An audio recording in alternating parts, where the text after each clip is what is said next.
Hello everyone, this is Aparajita from विद्यार्थी.in और आज हम करने जा रहे हैं आपकी बीहाइव की बुक से चैप्टर नंबर 10 काठमांडू के क्वेश्चन आंसर्स को।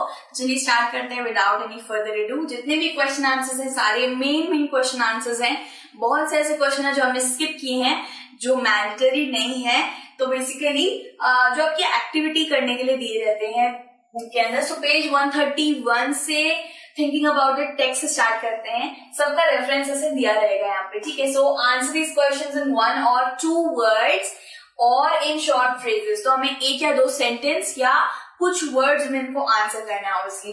तो क्वेश्चन नंबर 1 क्या है? Name the 2 temples the author visited in Kathmandu. तो ऑब्वियसली काठमांडू के अंदर जो ऑथर था, जो वहां जा रखा था, तो उसने कौन से 2 मंदिरों में विजिट करा था? तो आप तो जानते हैं ऑब्वियसली, पहला है पशुपतिनाथ और दूसरा है बौद्धनाथ स्तूपा, जो दोनों ही नेपाल में काठमांडू में है। तो पहला है पशुपतिनाथ और दूसरा है बौद्धनाथ स्तूपा। हमें कुछ भी इतना लंबा चौड़ा सेंटेंस नहीं बनाना, जितना पूछा गया है उतना जवाब दे देना और नंबर आपकी जेब में। तो 1 नंबर या 2 नंबर आपकी जेब में आ जाएंगे भाई। सो ये जो है जो डोम के स्ट्रक्चर में रहता है, ये ऑब्वियसली बौद्धनाथ स्तूपा। स्तूपा सारे ऐसे ही रहते हैं और ऑब्वियसली एज अ प्रॉपर जो मंदिर होते हैं वैसे शेड में बने रहते हैं। Basically this is Pashupatinath and this is Boudhanath stupa, ठीक है। सो हम आ जाएगा क्वेश्चन नंबर 2 की तरफ। The writer says all this I wash down with Coca Cola. What does all this refers to?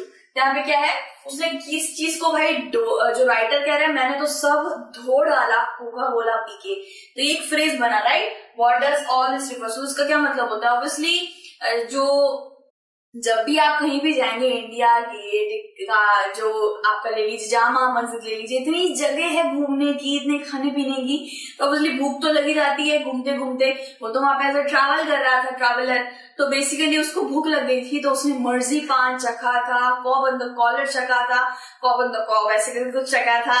तो बहुत सारी टेस्टी टेस्टी चीजें खाने के बाद, थोड़ी सी हम लोग पीते हैं ना कोल्ड ड्रिंक, वैसे उसने ये सब चीजें खाने के बाद थोड़ा डाइजेस्ट करने के लिए उसने कोका कोला पी ली थी और एक अजीब सी ऑरेंज जूस भी पी थी उसने। तो उसने ये बताया है कि cob on the cob, cob on the cob and मर्जी पान खाने के बाद उसने सब कुछ धो डाला कोका कोला से।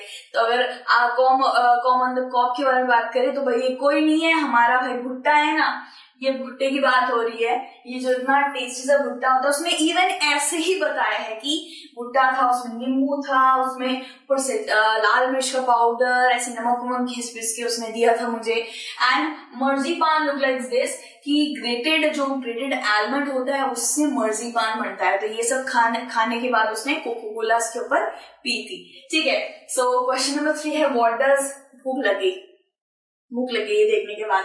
सो what does Vikram Seth compare to the quills of a porcupine. तो विक्रम सेथ, ऑब्वियसली विक्रम सेथ की बात हो रही है, वही ऑथर है हमारे, वही नरेट कर रहे हैं। तो विक्रम सेथ ने किस चीज को क्विल्स ऑफ अ पॉर्क्यूपाइन बोला है? पॉर्क्यूपाइन जो होता है एक जानवर होता है।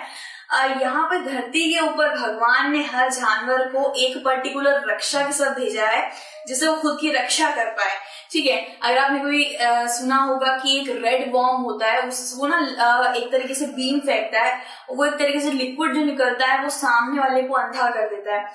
और ऐसे ही बहुत से जानवर हैं जिनके पास एक अपनी रक्षा रहती है, रक्षा करने की चीजें। कुत्ते के पास दांत रहते हैं, बिल्ली के पास पंजे रहते हैं, तो वैसे ही पॉर्क्यूपाइन के पास क्विल्स रहते हैं, लंबे लंबे एकदम तीर जैसे एकदम होते हैं, पैने उसके ऊपर लगे रहते हैं। और हम देखेंगे अभी कैसे से होता है वो। तो विक्रम सेथ ने क्विल्स ऑफ पॉर्क्यूपाइन को किससे कंपेयर करा है? तो the flute tied on the top of the fruit sellers pole. तो उसने जो हमारे विक्रम सेथ जी उन्होंने उसने ये देखा था कि बांसुरी वाला जा रहा है, तो बांसुरी वाला ऐसे लगा के रखता है ना, तो उसी को पॉर्क्यूपाइन्स के क्विल्स बोला है। ये देखिए पॉर्क्यूपाइन को जिस तरीके का होता है इसके क्विल्स निकले रहते हैं। और जैसे ही आप बांसुरी वाले को देखेंगे तो बांसुरी वाले का भी इसी तरीके से क्विल्स निकले रहते हैं। तो पॉर्क्यूपाइन से किसको कंपेयर करा है? बांसुरी वाले को, ठीक है। इसके बाद क्या है? क्वेश्चन नंबर 4 है नेम 5 काइंड ऑफ फ्लूट्स। तो फ्लूट बहुत तरीके के होते हैं, हमें लगता है सिर्फ एक ही होता है, लेकिन बहुत तरीके के फ्लूट्स होते हैं। ये देखिए कुछ इस तरीके की फोटो होती है, ये कुछ इस तरीके का है, और हर जगह लाइक फिंगरिंग्स अलग दे रखी होती है, कहीं कहीं पे कम छेद दे रखे होते हैं, कहीं कहीं पे ज्यादा दे रखे होते हैं, साथ ही साथ कुछ इस तरीके की होती है एंड बहुत अलग अलग तरीके के फ्रूट्स होते हैं। तो आपकी जापानीज फ्रूट आ गई, बहुत सारे फ्रूट्स होते हैं। तो क्या क्या है आंसर, क्या होगा, 5 तरीके के फ्रूट बताने हैं हमें। पहला क्या है, रीड नेह, रीड नेह पहला नाम है। द रिकॉर्डर दूसरा नाम है। The Japanese shakuhachi, Japanese shakuhachi, reed ney, the recorder, the deep bansuri जो होती है इंडिया से, deep bansuri, the breathy flutes of South America, breath यानी कि जिसमें बहुत ज्यादा सांस फूकनी पड़ती है वो साउथ अमेरिका के होते हैं। The high pitch Chinese flutes, high pitch रखने वाले चाइनीज फ्लूट्स। तो ये हो गए हमारे 5 नाम, रीड ने, रिकॉर्डर, जापानीज शाकुहाची, डीप बांसुरी, हाई पिच वाले चाइनीज मतलब चाइनीज फ्लूट जो चाइना के होते हैं, और क्या है, ब्रीथली फ्लूट्स ऑफ साउथ अमेरिका। ठीक है, आते हैं answer each question in short paragraph. तो हमें शॉर्ट पैराग्राफ में आंसर देना अबाउट 30 वर्ड्स में, तो ये कंटेन करेंगे 2 to 3 मार्क्स। ठीक है, सो क्वेश्चन नंबर 1 है, what difference does the author note between the flute seller and the hawkers. तो हॉकर्स कौन होते हैं, जैसे रेडी लेके चल रहे होते हैं ना, वो हॉकर्स होते हैं। फ्रूट सेलर कौन होते हैं, जो प्यारी प्यारी एकदम धुन वाली बांसुरी बजाते बजाते चलते रहते हैं, कोई चिल्लाना चिल्लाना नहीं होता कि बांसुरी ले लो, ये ले लो। और आपको तो बताइए हॉकर्स कैसे होते हैं, सब्जी वाले कैसे होते हैं, ये ले लो, टमाटर ले लो, तो बहुत तेज तेज चिल्लाते हैं। और फ्लूट सेलर्स अपनी मधुर बांसुरी के साथ आगे बढ़ते जाते हैं और सबको आकर्षित करते हैं। तो क्वेश्चन क्या है, क्या डिफरेंस बताया है ऑथर ने फ्लूट सेलर और हॉकर्स में। तो बेसिकली आंसर क्या है, the author find the difference in selling the articles. The flute seller does not shout out his wares, वो जो भी लेके जा रहा है उसको लेके वो कोई चिल्ला नहीं रहा है, उसको बस मधुर सा बजाया जा रहा है। और दूसरा जगह क्या है, ही makes a sale in a curious off-handed way as if this was incidental to his enterprise। तो ही जो है ना यहाँ पे हॉकर की बात हो रही है। हॉकर क्या करते हैं, हॉकर एकदम चिल्लाते एकदम इतनी क्यूरियसली, इतनी मतलब नहीं क्यूरियोसिटी के साथ, बहुत सारे जोश के साथ इतना तेज चिल्ला रहा होता है कि कहीं ना कहीं जब हम लोग सो रहे होते संडे के दिन तो नहीं तेज सब्जी वाले की आवाज आती कि अरे कितनी तेज आवाज आ रही, तो ऑब्वियसली उनका तो काम ही है चिल्लाना। बट इतने सुंदर सुंदर टेम्पल्स के पास अगर वो चिल्ला रहे हैं हॉकर्स इतनी तेज, तो वो अच्छा नहीं लगता। तो इसके लिए डिफरेंस भी यही है कि फ्रूट सेलर अपनी बांसुरी बहुत प्यारे मधुर अंदाज में बजा रहा है और हॉकर तेज चिल्ला के लोगों को परेशान करते हैं। ठीक है, यहाँ पे ये बोला गया है, देखिए फ्रूट सेलर, ये आ जाता है हमारा फ्लूट सेलर जो एकदम बजाते बजाते जा रहा होता है बांसुरी को, और ये आ जाता है भाई हमारा हॉकर्स जो ठेले ले लेके बहुत अलग अलग चीजें बेचते उस चीज को बता रहे होते हैं चिल्ला के, दैट मैं ये बेच रहा हूँ। ठीक है, सेकेंड वाले क्वेश्चन पे आ जाते हैं, what is the belief at Pashupatinath about the end of Kaliyuga. ठीक है, तो आपको तो बताइए बहुत सारे अलग अलग युग बताए गए हैं। अगर आप माइथोलॉजी में इंटरेस्ट रखते हैं ना, तो उसमें ऐसे युग बताए गए हैं कि त्रेता है, द्वापर है, सतयुग है।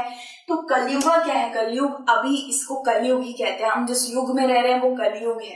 ठीक है, तो पशुपतिनाथ मंदिर में कुछ इस तरीके का बिलीफ है कि वहां पे क्या होगा, छोटा सा मंदिर, एक छोटा सा श्राइन मतलब कि डाइटी यानी कि भगवान की मूर्ति भगवती रिवर से निकलेगी और गॉडेस उसमें से निकलेगी और फिर कलयुग में जितने भी इवल लोग हैं उनका नाश कर देगी। तो ऐसे करके पशुपतिनाथ में कुछ बिलीव है, वो हमें ऑथर ने बताया है कि जब मैं वहां गया था तो वहां पे लोग इस सब चीजों के बारे में बातें कर रहे थे। So people believe that when a small shrine emerges fully on Bhagwati river, ये देखिए ये समझ लीजिए नदी है और एक छोटी C small C shrine Bhagwati river से जब निकलेगी तब क्या होगा, तब उसमें से the goddess inside will escape and the evil period of कलयुग will end on earth। तो कलयुग का evil period वो goddess खत्म कर देगी। तो पशुपतिनाथ में कुछ इस तरीके की बिलीफ मानी जाती थी। ठीक है, तो बाकी ये जो क्वेश्चन आंसर जो 150 वर्ड्स के हैं ये हम नेक्स्ट वीडियो में कंटिन्यू करेंगे। Children take care, bye bye.